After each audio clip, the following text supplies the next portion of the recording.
എന്താ എന്താ ഇവിടെ? സുഗതനെ നശിപ്പിക്കാൻ ഈ മഹാഭാവി ഗൂഢോത്രം ചെയ്ത് കുഴിച്ചിട്ടു. കുട്ടികൾ മണ്ണുവാരി കളിച്ചപ്പോ കുഴിച്ചിട്ട ചെമ്പോടെ കിട്ടി. ശത്രുവിനെ നിഗ്രഹിക്കാനുള്ള ശക്തി നാം ഈ തേങ്ങയിലേക്ക് ആവാഹിച്ചിരിക്കുകയാണ്. തൊട്ടു പ്രാർത്ഥിച്ചോളൂ. തേങ്ങയെ തൊട്ട് പ്രാർത്ഥിച്ചോളൂ. എന്നെ കൂടോത്രം ചെയ്ത് നശിപ്പിക്കാൻ ശ്രമിച്ച ആ നായിന്റെ മോന്റെ തലമുണ്ട പിളർന്ന് ചാവണേ. പൂജാകർമ്മ വേളയിൽ അസഭ്യം പുലമ്പരുത്. എന്നാ മഹാന്റെ ശിരസ് പിളർന്ന് അന്തരിക്കണേ. എന്താ വല്യേട്ട ഇത്? വല്യേട്ടൻ എന്താ ഒന്നും മിണ്ടാത്ത? അവനിനി മിണ്ടൂല. അവനിനി ജീവിതത്തിൽ ആരോടും മിണ്ടൂല. ഈ പൂജ സുനാമണി കഴിഞ്ഞ് തേങ്ങ നിലത്തെറിഞ്ഞുടയ്ക്കുമ്പോ ഇവന്റെ തല പൊട്ടിത്തെറിക്കും. തലയും തലച്ചോറും തൂത്തുവാരി കഴുകാൻ സോപ്പും വെള്ളവും ചൂലും കരുതി വെച്ചോ അവൻ പറഞ്ഞാരേ.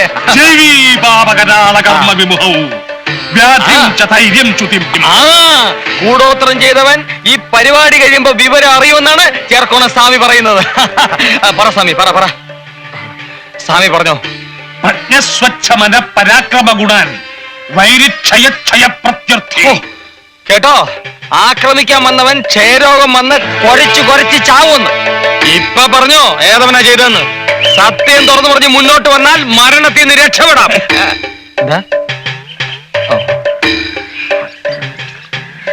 എടാ, ചേർക്കോണം സ്വാമിയോട് വാശി വേണ്ട. നീ അങ്ങോട്ട് സമ്മതിച്ചേക്ക്. വെറുതെ ഭാര്യയും കുഞ്ഞുങ്ങളെ അനാഥരാക്കണേ എന്തിനാ? നിങ്ങൾ അങ്ങ് സമ്മതിച്ചേക്ക്. നീ സമ്മതിക്കണ്ടടാ. സമ്മതിച്ചാൽ നിന്റെ തല പൊട്ടിത്തെറിക്കുന്ന കാണാൻ എനിക്ക് പറ്റില്ല.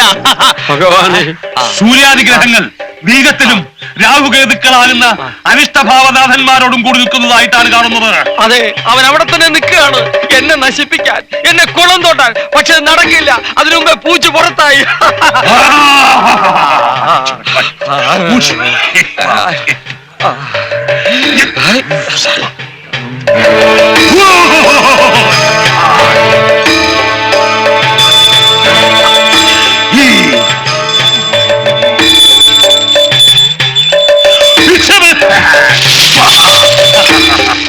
വേദമന്ത്രധ്വനികളുടെ ഊർജം ഈ തേങ്ങയിലേക്ക് ആവാഹിക്കപ്പെട്ടു കഴിഞ്ഞു. പരീക്ഷണം മതിയാക്കൂ. ദുഷ്കർമ്മി മറവിലേക്ക് പുറത്തു വരൂ. തേങ്ങ ഉടക്കി സ്വാമി. സത്യം തുറന്നു പറയൂ. ആരാ ഈ കുടം കുടിച്ചിട്ടത്? തേങ്ങ ഇറങ്ങിയുടക്കി സ്വാമി. അനാഥമാക്കല്ലേ സ്വാമി. അരുത്. ഭാവിക്ക് പശ്ചാത്തപിക്കാൻ ഒരു ചെറുപഴുതുകൂടി. അന്തസ്സായി തെറ്റു തുറന്നു പറയൂ. നാം വെറുതെ വിടാം.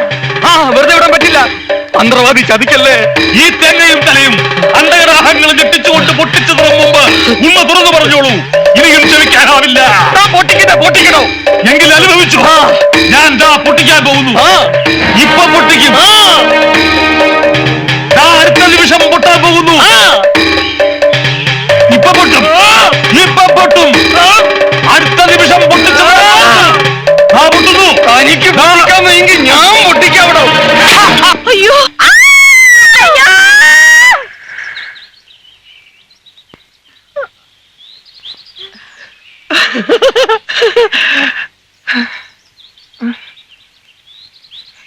എല്ലാവരും ഒന്ന് നോക്കിയേ. എനിക്കിപ്പോ തലയുണ്ടോന്ന്. ആരുടെ തലയാണോ പൊട്ടിത്തെറിച്ച്? തന്റെ അപ്പൂപ്പന്റെയോ? താരെന്തിനാണോ എന്റെ തേങ്ങ മേടിച്ച് ഉടച്ചത്? Bloody fool. തേങ്ങ ആരോടക്കല്ലാത്തടാ. എന്നാ തനിക്ക് തേങ്ങ മേടിച്ച് ഉടച്ച പോലായിരുന്നോ? എന്നെ എന്താണ് വിളിച്ചത്? നിർത്ത്. നിങ്ങൾ തമ്മിൽ തലതല്ലി പൊളിക്കണ്ട. ഞാനൊരു സത്യം പറയട്ടടാ പട്ടി. ആരാണ് ഇവിടെ കുഴിച്ചിട്ടതെന്നറിയോ? ഞാൻ പറയാം. കേക്കണോ കാർന്നോരെ? കേക്കണോടാ. ഞാൻ പറയാം.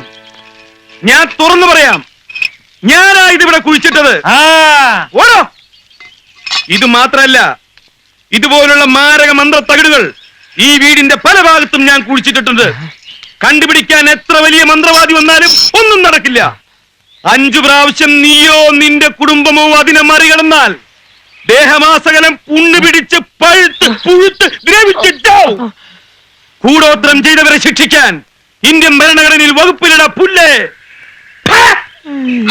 അയ്യോ ചേട്ടാ, അവിടെ നിൽക്കാൻ. ഇതെങ്ങോട്ടായി കിടന്ന് പായുന്നത്? വീട്ടിൽ ആരുമില്ല കുഞ്ഞെ. അതുകൊണ്ട് കിടന്നോടൂ. സത്യം പറയണം, തേങ്ങ അടിച്ചപ്പോ നിങ്ങൾ എന്തിനാ കിടന്ന് നിലവിളിച്ച്? അയ്യോ, അത് പിന്നെ പേടിച്ചിട്ട്. ഞങ്ങൾ ആരും പേടിച്ചില്ലല്ലോ. എനിക്ക് വയസ്സായില്ലേ. വയസ്സായെന്നൊന്നും ഞാൻ വിചാരിക്കില്ല. പോലീസ് സ്റ്റേഷനിൽ കൊണ്ടുകയറ്റി ഇടിച്ച ഷേപ്പ് ഞാൻ മാറ്റിക്കും. അയ്യോ, നിങ്ങളല്ലേ അവിടെ കുഴിച്ചിട്ട്? അല്ലേ? അല്ല. അല്ലേ? അല്ല. അല്ലേ? അതെ. എന്തിനാ ആര് പറഞ്ഞിട്ടാ? കുഞ്ഞിന് വേണ്ടിയാ കുഞ്ഞ് പറഞ്ഞിട്ടാ ഞാനിതൊക്കെ ചെയ്തത്. ഇനി ഒരിക്കലും ഞാൻ കുഴിച്ചിടത്തില്ല.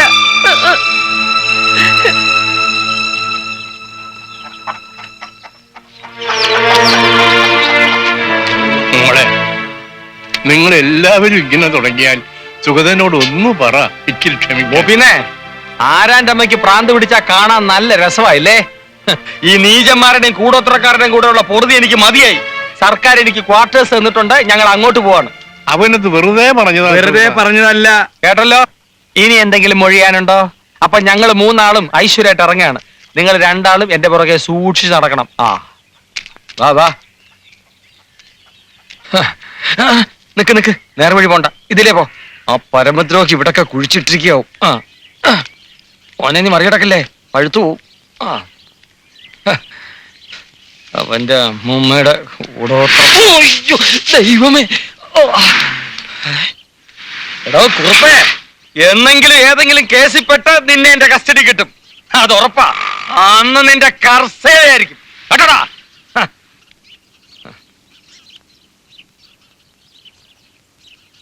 കഴിഞ്ഞോ? അതോ ഇനിയും വല്ല ആഗ്രഹം ബാക്കിയുണ്ടോ? ചേച്ചിയും കുടുംബവും പോയി, ഇനി ഇവിടെ ഉണ്ട് പലരും. എല്ലാരും തമ്മിലടിപ്പിച്ച് ഈ കുടുംബത്തിന്റെ സ്വസ്ഥത പൂർണ്ണമായി നശിപ്പിച്ച നിനക്ക് സമാനാവോ? നിന്നെപ്പറ്റി എല്ലാം അറിയാമെന്ന് ഞാൻ അഹങ്കരിച്ചിരുന്നു. കോമൺ സെൻസ് ഇല്ലാത്ത ചന്ത പെണ്ണുങ്ങളെ പോലെ നീ ഇത്രമാത്രം അതപ്പതിക്കുമെന്ന് ഞാൻ ഒരിക്കലും വിചാരിച്ചില്ല. ഞാൻ അങ്ങനെ അതപ്പതിച്ചിട്ടുണ്ടെങ്കിൽ അത് സേതുവേട്ടന്റെ കൂടെ വന്നതിന് ശേഷം.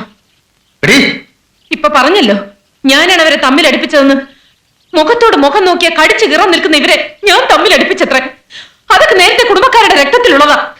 അക്കൂട്ടത്തിൽ നിങ്ങൾക്കെങ്കിലും കുറച്ച് വ്യത്യാസം ഉണ്ടാവും ഞാൻ തെറ്റിദ്ധരിച്ചു. ഇവിടെ ആർക്കും അറിയില്ല സ്നേഹം എന്ന വാക്കിന്റെ അർത്ഥം പോലും. എടി, കൂടോത്രം ചെയ്താലും നിന്നോട് എനിക്ക് സ്നേഹം ഉണ്ടാവാൻ പോകുന്നില്ല. സ്നേഹം തോന്നുന്ന രീതിയിൽ ഇങ്ങോട്ട് പെരുമാറാൻ പഠിക്കണം. എല്ലാരും അത് പഠിക്കണം. നീ ഉദ്ദേശിക്കുന്ന സ്നേഹം എന്തോന്നാ? നേരം വെളുക്കുമ്പോ തൊട്ട് രാത്രി വരെ നിന്നെ കെട്ടിപ്പിടിച്ചോണ്ട് ആ കട്ടിൽ കിടക്കുന്നോ? അതോ നീ പറയുന്ന പമ്പര വിട്ടിത്തരങ്ങളൊക്കെ കേട്ട് ആസ്വദിച്ച് ഒരു മണ്ടനെ പോലെ പൊട്ടിച്ചിരിക്കുന്നോ? കല്യാണം കഴിച്ചുകൊണ്ട് മാത്രം സ്നേഹം ഉണ്ടാവില്ല. നീ പറയുന്ന എനിക്കും ഞാൻ പറയുന്നത് നിനക്കും മനസ്സിലാവണം. പരസ്പരം അംഗീകരിക്കാനുള്ള ഒരു വലിയ മനസ്സ് വേണം. സ്നേഹിക്കാൻ ഇങ്ങനെയൊക്കെ കുറെ നിബന്ധനകൾ ഉണ്ടെന്ന് പണ്ടൊരിക്കലും എന്നോട് പറഞ്ഞിരുന്നില്ലല്ലോ. പറഞ്ഞാലും മനസ്സിലാക്കാനുള്ള ബുദ്ധിയുണ്ടോ നിനക്ക്?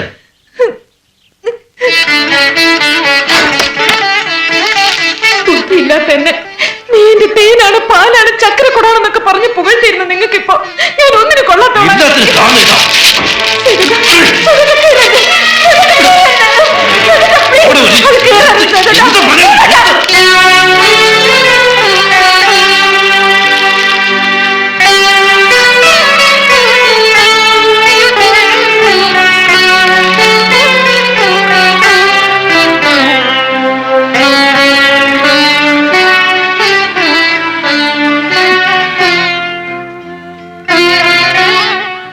നിങ്ങൾക്കിപ്പോ എന്നോട് വെറുപ്പാണ്. എന്നോ ഒരിക്കൽ നിങ്ങൾ എന്നെ സ്നേഹിച്ചിരുന്നു. അതിന്റെ തെളിവായിരുന്നു ഈ കത്തുകൾ. ഇതും നിങ്ങൾ നശിപ്പിച്ചു. ഇനി എനിക്കൊന്നുമില്ല. ജീവിതം എന്തെന്നറിയാത്ത കുട്ടിക്കാലത്ത് ഞാൻ എഴുതി കൂട്ടിയ ചവറുകളെല്ലാം ഇത്രയും കാലം സൂക്ഷിച്ചതിന് നീ ഒരു മനോരോഗി ആയതുകൊണ്ടാണ്. റിസർച്ച് ചെയ്യുന്ന വിദ്യാർത്ഥികൾ റെഫറൻസ് ബുക്ക് നോക്കുന്ന പോലെ ബാലിശമായി ഞാൻ എഴുതിയ കത്തുകളിലെ വരികളെ കടിച്ചുപോയി കിടക്കാണ് നീ. ഒരിക്കലും അങ്ങനെ എന്തൊക്കെ പറഞ്ഞു എന്ന് വെച്ച് ജീവിതകാലം മുഴുവൻ അതിനെ ഒരു കുരിശാക്കി എന്റെ തലയിൽ കെട്ടിവെക്കാൻ ശ്രമിക്കാൻ നീ. ഇനി ഞാൻ കിട്ടില്ല, മനസ്സിലായോ? എല്ലാം എന്റെ കുറ്റമാ. നിങ്ങളുടെ കൂടെയുള്ള ജീവിതം സ്വർഗമായിരിക്കും വെറുതെ ഞാൻ മോഹിച്ചു. ദുഷ്ടനാ നിങ്ങൾ, സ്നേഹമില്ലാത്തവരാ. ചിലപ്പോ നിങ്ങൾക്ക് സ്നേഹിക്കാൻ ഞാനല്ലാതെ വേറെ പെണ്ണുങ്ങൾ കാണുക. ഇത്ര ചീപ്പാണോ നീ? ഇത്ര വൃത്തിയായിട്ട് മനസ്സാണോ നിനക്ക്? നിങ്ങൾ എന്നെ തല്ലി. ഇപ്പൊ എല്ലാം പൂർത്തിയായി. മതി, ഇനി ഞാൻ ജീവിച്ചിരിക്കില്ല. നോക്കിക്കോ.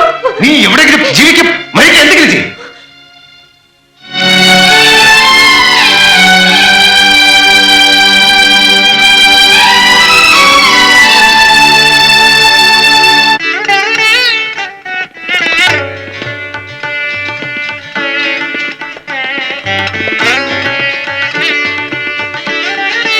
നിന്റെ അമ്മാവനെയോ മറ്റു ബന്ധുക്കളെയോ ആരെയും കാണുന്നില്ലല്ലോ സേതു. വേണ്ടച്ച, എന്റെ ഈ സ്ഥാപനം എന്നും പച്ച പിടിച്ച് കാണണമെന്ന് ആത്മാർത്ഥമായി ആഗ്രഹിക്കുന്ന ഒരാളുണ്ടല്ലോ ഇവിടെ, അച്ഛൻ. അത് മതി, വേറെ ആരും വേണ്ട. രാമകൃഷ്ണ, എല്ലാം റെഡിയല്ലേ? എല്ലാം റെഡിയാണ് സാർ. എന്നാ ശരി അച്ഛൻ.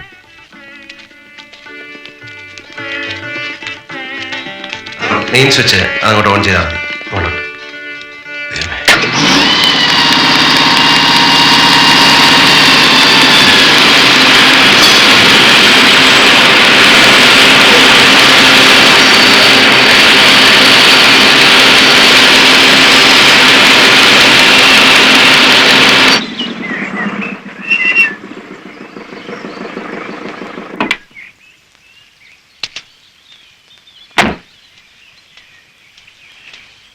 സേതു, നീ ഇപ്പൊ എവിടുന്ന വരണേ? എന്താ? അല്ല, സുലോചനയെ കണ്ട? സുലോചനയെ കാണാനോ? എവിടുന്ന്? അല്ല, നിങ്ങൾ തമ്മിൽ എന്താ പ്രശ്നം എന്ന് എനിക്കറിയില്ല. അവള് മുറിയുടെ വാതിലടച്ചിട്ടിട്ട് ഒരേ ഒരു കരച്ചിലായിരുന്നു. ആര് എന്ന് വിളിച്ചിട്ടും വാതിൽ തുറന്നില്ല. ഉച്ചയ്ക്ക് വല്ലതും കഴിക്കാൻ വേണ്ടി ചെന്ന് വിളിച്ചപ്പോ വാതിൽ തുറന്നെടുക്കുന്നുണ്ട്, അവൾ അവിടെ ഇല്ല. എവിടെ പോവാനാ സാധ്യത? ഞാൻ ഇതിന്റെ ഇടയിൽ പോലീസ് സ്റ്റേഷനിൽ എന്ന് പറഞ്ഞു. അമ്മാവനും ഇവരെ അറിയിച്ചിട്ടുണ്ട്. എന്തായിരുന്നു സേതു നിങ്ങൾ തമ്മിലുണ്ടായത്?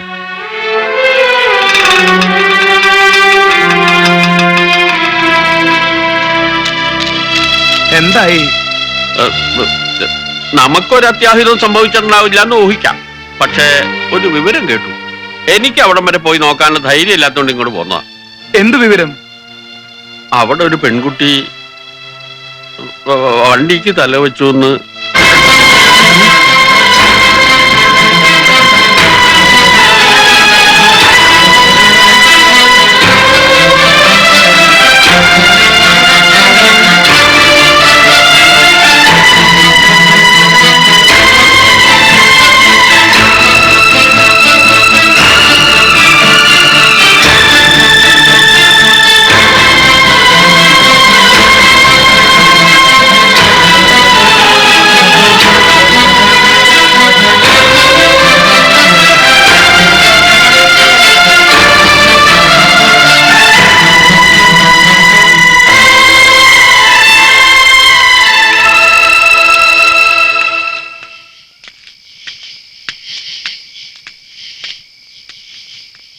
നിങ്ങളിത് എവിടെയായിരുന്നു?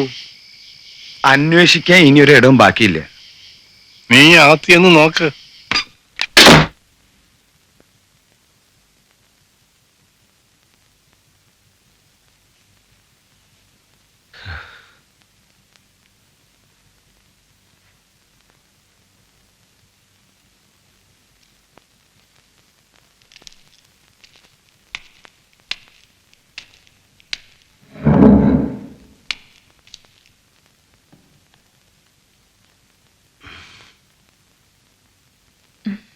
എവിടെയായിരുന്നു?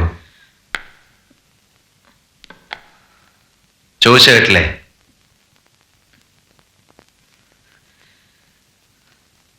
ഇപ്പോൾ രാത്രി ഒരുപാട് വൈകിപ്പോയി.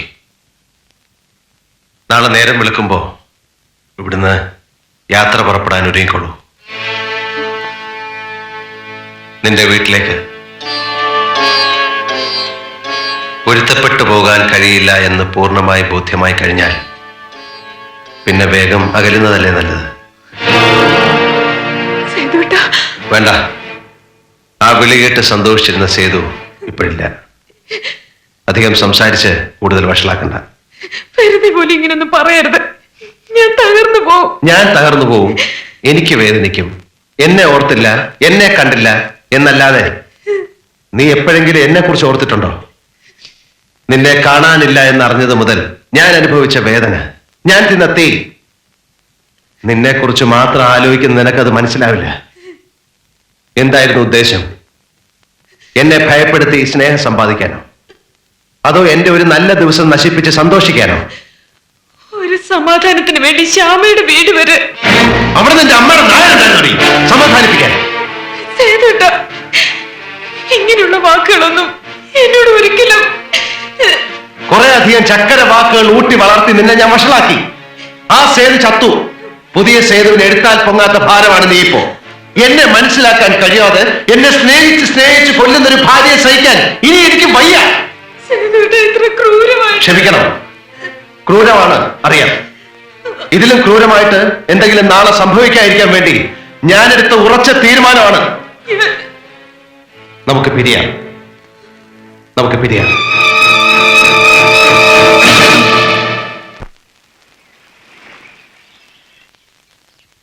സ്നേഹിച്ച് കല്യാണം കഴിച്ചവരാത്രേ.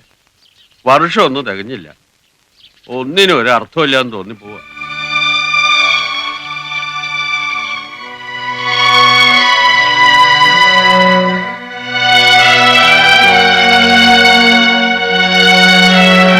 സേതു, ഞങ്ങൾക്കൊക്കെ വയസ്സായി. നീ ചെറുപ്പമാണ്. ഒന്നുകൂടെ ഒന്ന് ആലോചിച്ച്. ഇതിലിപ്പോ ആലോചിക്കാനൊന്നുമില്ല അമ്മാവ. എന്റെ ഇഷ്ടത്തിന് ഞാൻ ഇവളെ വിളിച്ചിറക്കി കൊണ്ടുവന്നു. ആ ഇഷ്ടം തീർന്നപ്പോ ഞാൻ തന്നെ ഇവളെ തിരിച്ചുകൊണ്ട് വിടുന്നു. അത്രേ ഉള്ളൂ. സേതു, കുടുംബം എന്ന് പറയുന്നത് കുട്ടിക്കളിയല്ല മോനെ.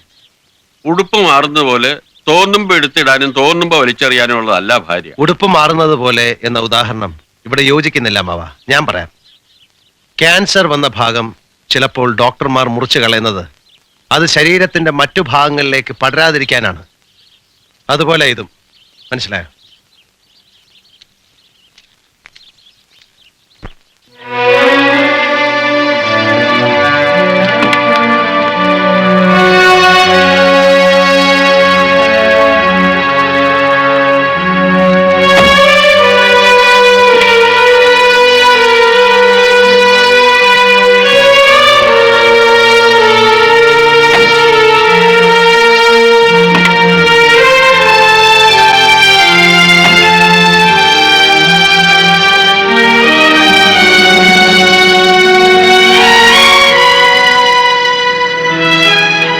കാലത്തൊന്നും കഴിച്ചില്ലല്ലോ. വല്ലതും വേണേലും എവിടെയെങ്കിലും നിർത്താം. പറഞ്ഞു കേട്ടോ. ഇടയ്ക്ക് നിർത്തി ഈ യാത്രയുടെ സുഖം കളയണോ? എനിക്കൊരു അപേക്ഷയുണ്ട്. എന്റെ വീട് വരെ സേതുട്ടം വരരുത്. അടുത്തുള്ള വഴിയിൽ എവിടെയെങ്കിലും ഇറക്കി വിട്ടിട്ട് പൊയ്ക്കോളൂ.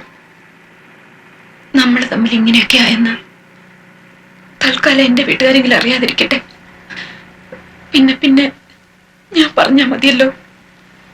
ആവേശത്തിൽ ഇറങ്ങി പുറപ്പെട്ടപ്പോൾ ഇങ്ങനൊരു തിരിച്ചുപോക്കിനെ കുറിച്ച് പ്രതീക്ഷിക്കാത്തതിന്റെ നിരാശയുണ്ടാവും. അറിയാം, ജീവിതം നശിപ്പിച്ചതിന് എന്നെ ശപിക്കാം. തെറ്റ് മുഴുവൻ എന്റെയോ. എല്ലാം കേട്ടിട്ട് ഇന്നലെ ശ്യാമയോ അതാ പറഞ്ഞത്. ഒരുപാട് സ്നേഹവും സ്വപ്നവും കൊണ്ട് ഞാൻ സേതുവേട്ടന് സ്വൈരം തന്നില്ലെന്ന്. എന്റെ മനസ്സ് മുഴുവൻ നടക്കാത്ത മോഹങ്ങളാണത്ര. അതൊക്കെ ശരിയാണെന്ന് തോന്നിയോ? എനിക്കറിയില്ല. അതെ, അറിയില്ല. ഞാൻ ഭൂമിയിലും നീ സ്വർഗത്തിലും ജീവിച്ചു. അവിടെ തെറ്റുപറ്റിയത്. ഒട്ടേറെ ജീവിത ദുരിതങ്ങൾക്ക് നടുവിലാണ് നമ്മൾ കഴിയുന്നത്. ഒരു ഗ്ലാസ് ചായ കുടിക്കാൻ വാച്ചഴിച്ചു പണയം വെക്കേണ്ടി വരുന്നവന്റെ മനസ്സിൽ എവിടാ പ്രേമം, എവിടാ സ്നേഹം? ഞാൻ അങ്ങനെ ഒരുത്തനാണ്. എന്നെ പോലെ ഒരുപാട് ഭർത്താക്കന്മാരുണ്ട്. സ്വന്തം പ്രശ്നങ്ങൾ ഭാര്യയും കുട്ടികളെയും അറിയിപ്പിച്ച് വേദനിപ്പിക്കേണ്ട എന്ന് കരുതി പുകയുന്ന മനസ്സിന് മുകളിൽ ഒരു ചിരി വാരിത്തേച്ച് നടക്കും. നിവർത്തികേട് കൊണ്ടാ, മനഃപൂർവ്വമല്ല. അത് മനസ്സിലാക്കാൻ ഒരു ഭാര്യയ്ക്ക് കഴിഞ്ഞാൽ അവിടെയാണ് സ്നേഹത്തിന് വിലയുണ്ടാവുന്നത്, ജീവിതത്തിന് ഭംഗിയുണ്ടാവുന്നത്. ഞാൻ നിന്റെ ഭർത്താവ് മാത്രമല്ല, മകനാണ്, ജ്യേഷ്ഠനാണ്, അനുജനാണ്, അമ്മാവനാണ്, അളിയനാണ്. അങ്ങനെ ഒരുപാട് ഉത്തരവാദിത്തങ്ങൾ എനിക്കുണ്ട്. പ്രേമ വിവാഹത്തിലാണ് എന്നും സ്വന്തമാക്കലും പോരാ പോരാ എന്ന തോന്നലുമൊക്കെ കൂടുതലുള്ളത്. വൈകിപ്പോയി എന്നറിയാം. എങ്കിലും എനിക്കെന്റെ തെറ്റുകൾ മനസ്സിലാവുന്നുണ്ട്. വ്യക്തമായിട്ട് മനസ്സിലായോ?